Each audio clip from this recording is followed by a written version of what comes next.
Dossier 2. Vers la vie active. Leçon 1. Riche en expérience. Activités 1 et 2. C'est bon signe. François Clémenceau. C'est bon signe, chaque samedi matin, l'édito de François Clémenceau sur l'actualité positive. Bonjour François. Bonjour Émeric, bonjour Christine. Bonjour François. Et ce matin, vous revenez sur un programme européen dont le succès ne se dément pas. Tous ceux qui ont vu l'auberge espagnole au cinéma savent que nous parlons donc du programme Erasmus. Erasmus, du nom d'Erasme, ce formidable théologien qui a sillonné toute l'Europe au temps de la Renaissance. Et cela fera 25 ans l'an prochain que ce programme d'échange universitaire au sein de l'Europe existe et permet, grâce à des bourses, d'aller passer au moins un an dans une faculté à l'étranger pour compléter la formation d'études supérieures que l'on reçoit dans son propre pays. Mais ce qui reste bon signe, c'est de voir que les étudiants français sont toujours aussi bien placés dans ce programme.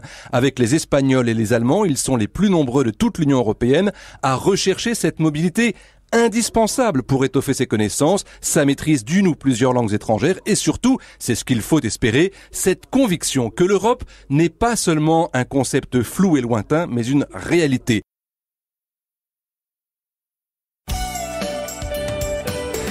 Activité 3B. 1. Je m'appelle Max et je suis français. J'ai fait un Erasmus en Suède. J'ai vécu une année incroyable à Stockholm. Des conditions idéales pour étudier, une expérience valorisante sur mon CV. Oh, et en plus, ça m'a permis de perfectionner mon anglais et d'apprendre le suédois. 2. Moi, c'est Mateusz. Je suis polonais. Dans le cadre de mes recherches, on m'a proposé de venir donner des cours à des étudiants de master à Grenoble. J'ai travaillé en étroite collaboration avec mon collègue de l'établissement partenaire. Et maintenant, je souhaite l'inviter à venir enseigner chez nous. 3. Moi, je suis française, je m'appelle Olivia. Je suis allée à Vilnius. Erasmus, ça a été une expérience unique, extrêmement enrichissante. Après mon stage de 3 mois dans une entreprise lituanienne, je n'envisage plus mon avenir professionnel de la même manière.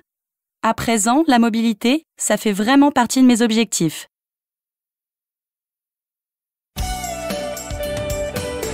Activités 9 et 10. 1. J'avais déjà suivi un stage de 15 jours dans une boutique de mode l'année dernière et j'avais adoré. Pour la seconde année, j'avais envie de travailler avec des stylistes. Alors, quand j'ai trouvé ce stage chez un grand créateur, j'étais super contente. J'allais enfin participer à la création d'une collection. En fait, j'ai peu appris, car mon tuteur était tout le temps débordé.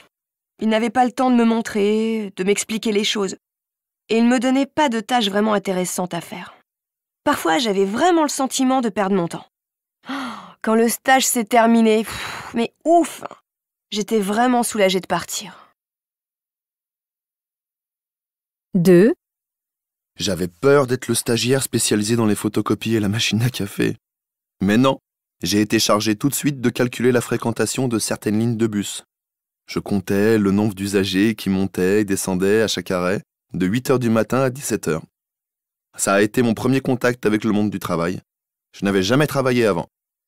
Maintenant, j'ai compris la signification des mots travail et entreprise, et je sais à quoi m'attendre après mon diplôme. En plus, à la fin de mon stage, j'ai eu la bonne surprise de recevoir 450 €. Ça fait 30% du SMIC.